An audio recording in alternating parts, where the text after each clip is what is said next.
Почитувани, случајот со клиничката болница Жан Митрев и волјата на Венко Филипче да ја присвои во време кога СДС беше на власт е еклатантен пример за расипничко и деструктивно однесување.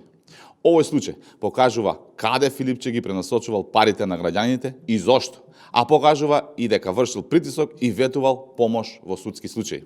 Филипче со однесувањето во овој случај покажува дека неговиот интерес почнува и завршува само ако тој и негови блиски имаат ќар, што го води исклучиво кон криминални шеми. Филипче стана министер за здравство во владата на СДС кон крајот на 2017 година и веројатно, заедно со другар му Зоран Заев, кроја план за зголемување на буџетот на приватната клиника. Па така, буџетот на болницата во 2020 година, кога на власт се двајцата, достигнал околу 11 милиони евра, или тоа се пари на граѓаните кои ги префрлиле на конто на болницата.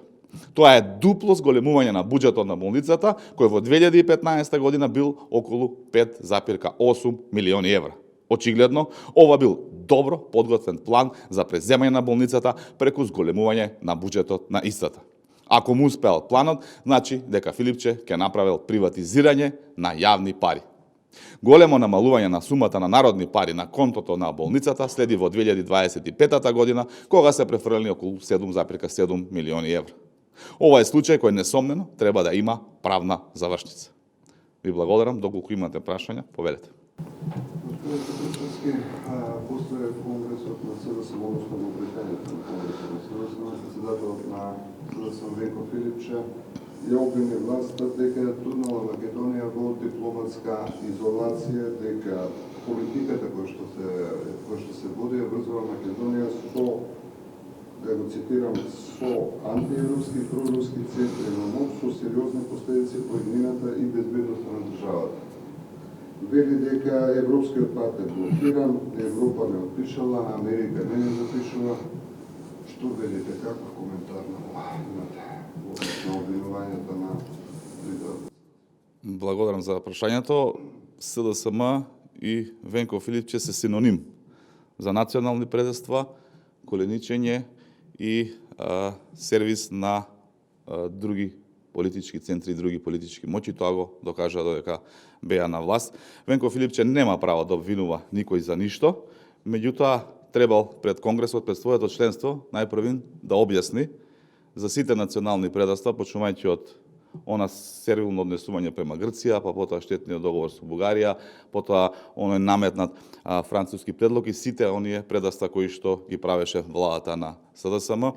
Уште повеќе требаше да објасни зошто СДСМ додека беше на власт стана чирак и подизведувач на ДУИ и на крајот на краиштата пред своето членство Венко Филипче требало да објасни зошто СДСМ стана пета партија во Скопје и трета партија во Република Македонија.